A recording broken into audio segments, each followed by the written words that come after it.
Hold on to your butts. These are the Squashbuckler Diaries.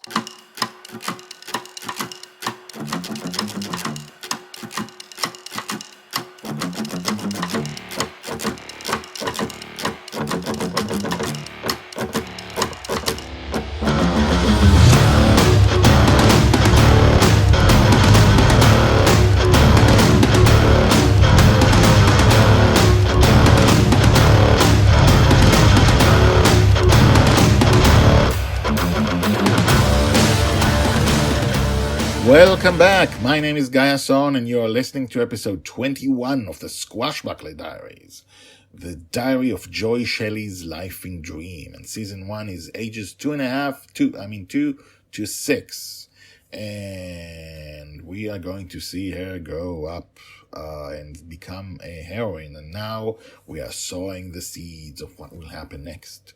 So, if you haven't listened to the first two, if you haven't listened to the previous 2 episodes, you should, because we are in part 3 of a small, tiny saga inside the Squashbuckler Diaries, dealing with Mary's death. Mary was her nanny when her father, Joy is raised by a father who is there only when he sleeps and when he is awake, although they both don't understand that.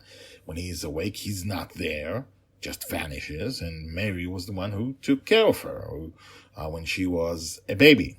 How that's possible, how a dream stays behind when the father is awake, when the dreamer is awake, we will get into much, much later. But for now, this is the thing. And Mary died and turned into dust. And stuff happened, and it's hard for Joy to get it, so and to cope with it and to understand it, and she's sad, and she found comfort with a surprising person, let's call him, last episode. So now let's get back and see what's happening with Joy, who is called Dragon Little by the Red Dragon, who tells the story. Red Dragon is a dragoness. Anyway, now the episode. Episode 21, Mary's Death, Part 3. Who's next? Age 2.5, told by the Red Dragon. When someone dies, Joy, they're gone. They don't come back. Dragonfather held 2.5-year-old Dragon Little in his arms and leaned on the mast of Bonny's revenge. He had come back the next day, appearing out of nowhere as always, and Dragon Little was still upset. He had found her asleep on the floor of the Infinite Prison, near General Hawk's cell, and Mastermind cell. There would be no adventure today. Dragonfather had to speak with Dragon Little, and he seemed to be prepared for it.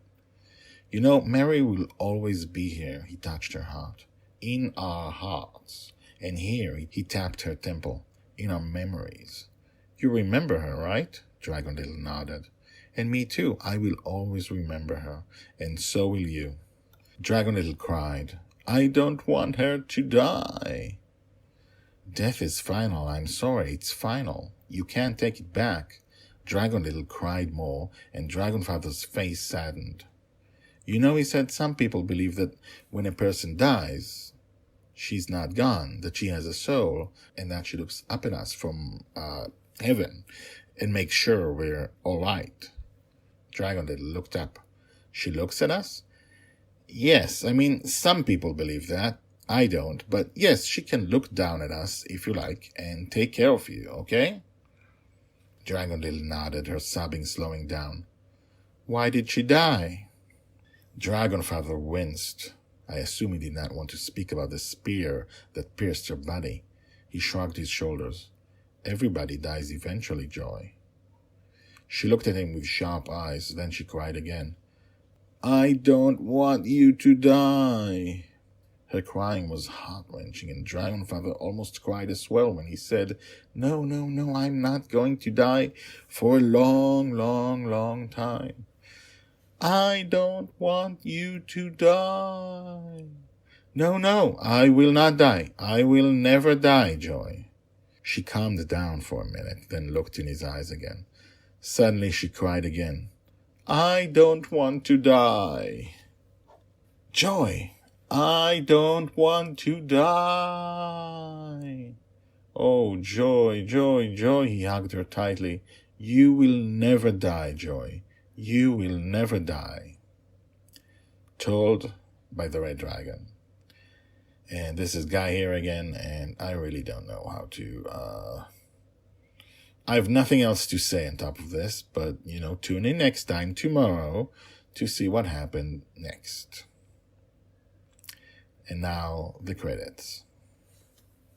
The Squashbuckler Diaries are written and read by me, Guy Hasson. If you want to know more about the Squashbuckler Diaries, check out the website, guyhasson.com, which is GUYHASSON.com. The theme music is called Brash Gentleman and is by Thomas Herudek. I will talk to you again tomorrow in the dream. Ahoo! Okay, sorry about that.